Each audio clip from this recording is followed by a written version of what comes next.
Salut, tu fais quelque chose. Moi, je suis en train de faire une table de travail à partir de vieilles planches de palette que j'ai ici depuis des années.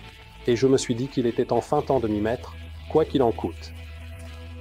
Je réfléchissais à ce que je pouvais en faire et il m'est venu à l'esprit que je pourrais les coller pour créer une sorte de lamé décollé, où je mettrais les planches de palette à la verticale, très côte à côte, et je les serrais, ce qui me donnerait un véritable plateau de travail massif, une sorte de bloc. Et je réfléchissais à la façon de procéder, car chaque palette était bien sûr différente, chaque planche, avec une longueur, une épaisseur, une largeur, et une qualité différente, voire plutôt de mauvaise qualité, et même provenant de différentes essences de bois. Donc, j'ai d'abord dû beaucoup réfléchir et finalement, je ne sais même pas combien de planches de palette j'avais, mais j'ai pu obtenir une largeur de 750 mm. Ensuite, j'ai dû gérer cette épaisseur, chaque planche était d'une épaisseur différente, les plus épaisses faisaient presque 22 mm, les plus fines, je pense, 18 mm, et je n'avais pas envie de toutes les égaliser à la même épaisseur. Je ne voulais pas les égaliser avec la dégauchisseuse pour avoir une surface plane, car je perdrais beaucoup de matériaux et ce serait inutile. Il suffit que cela soit dégauchi pour avoir la même épaisseur sur toute sa longueur et sa largeur, mais s'il y a une légère courbure, ce n'est pas grave, car lors du collage, cela se resserrera simplement. Donc, j'ai passé certaines planches à une épaisseur d'environ 21 mm, d'autres à 20 mm, et les plus fines sont, je pense, autour de 17 mm.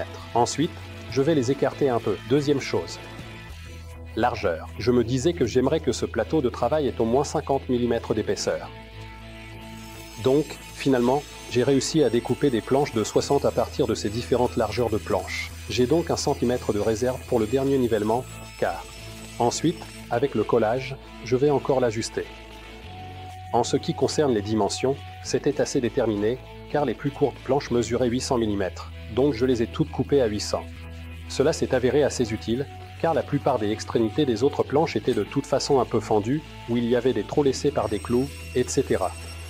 Donc, voici le résultat. J'ai donc utilisé une dégauchisseuse. Je ne l'ai pas rabotée, puis je l'ai coupée à plat sur la scie de table avec un chariot de formatage.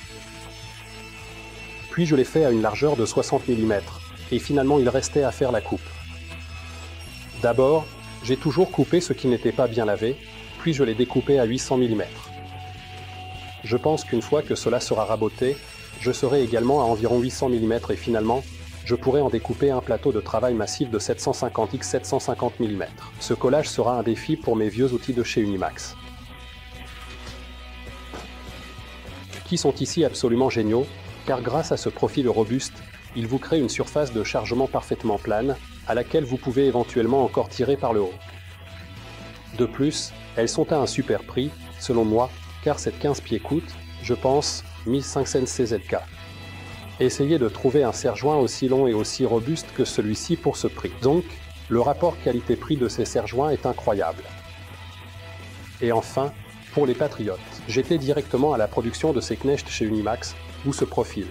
Et ces trous sont fabriqués à la main. Donc, c'est un produit tchèque à un super prix et surtout avec une super valeur d'utilisation. Donc, je pense que c'est vraiment un outil pratique. Je ne l'utilise pas très souvent, c'est peut-être dommage. Alors maintenant, je vais à nouveau m'en servir et j'ai hâte de le faire. J'en ai 3 au total, ce qui est largement suffisant pour cette largeur. Et il y aura probablement une grande consommation de colle, car c'est tout de même une surface assez grande. Donc, je vais sortir mon galon de Titebond et c'est parti. Il y a 46 pièces, ce qui signifie 45 surfaces collées d'une superficie totale de 2,16 m².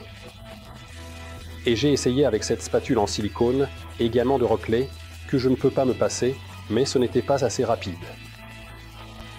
Pendant que je faisais cela avec le rouleau, quand j'ai ensuite pris le griffon, je l'ai étiré une fois là-bas, puis une fois en arrière, et c'était fait. Mais vous devez quand même vous bouger, car la différence entre cette première pièce enduite et la dernière peut être d'environ 10 à 15 minutes, et c'est vraiment à la limite du temps d'ouverture de la colle. Enfin, si j'estime qu'environ 250 ml de colle était nécessaire, je pense que je ne me suis pas trop trompé, donc, ça ne bouge même pas. Encore une fois, il n'est pas nécessaire de serrer particulièrement, c'est juste une sorte de sécurité pour éviter que ça ne se déforme. Alors, on tire à nouveau, encore une fois, comme d'habitude, encore une fois de plus. Deuxième jour du matin.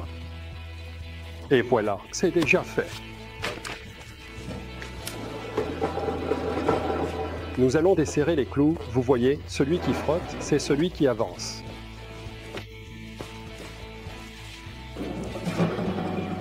Super.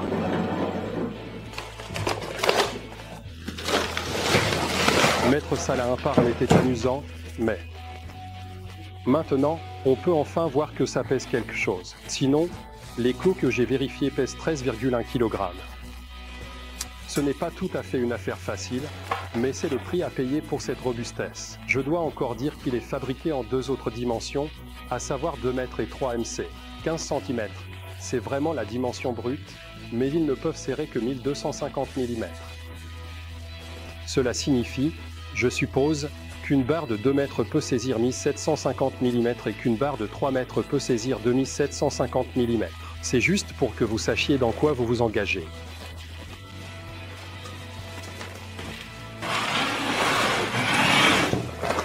En ce qui concerne le papier, je l'utilise pour la raison suivante, la colle qui déborde, que ce soit lors de l'application ou ensuite lors du pressage, pourrait salir les clous eux-mêmes.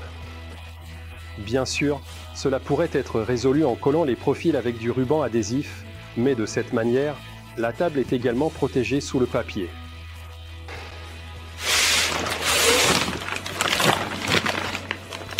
Maintenant, il y a évidemment un problème pour l'enlever. Donc, au moins, il faut l'arracher grossièrement comme ça. Il est pratique que vous ayez toujours un matériau écologique que vous pouvez facilement non pas recycler, mais éliminer. Alors, quand vous mettez un film plastique là-bas, c'est évidemment un problème. La seule chose que je dois reconnaître de manière critique, et à laquelle je m'attendais un peu, c'est que je n'ai pas du tout essayé d'assurer la perpendicularité ici. Donc, je l'ai fait un peu à l'œil et on peut voir que je me suis un peu trompé de quelques centimètres. Mais il y a toujours 5 cm de marge au total, donc je pense que je vais réussir à faire le carré. De 750 x 750 sans problème.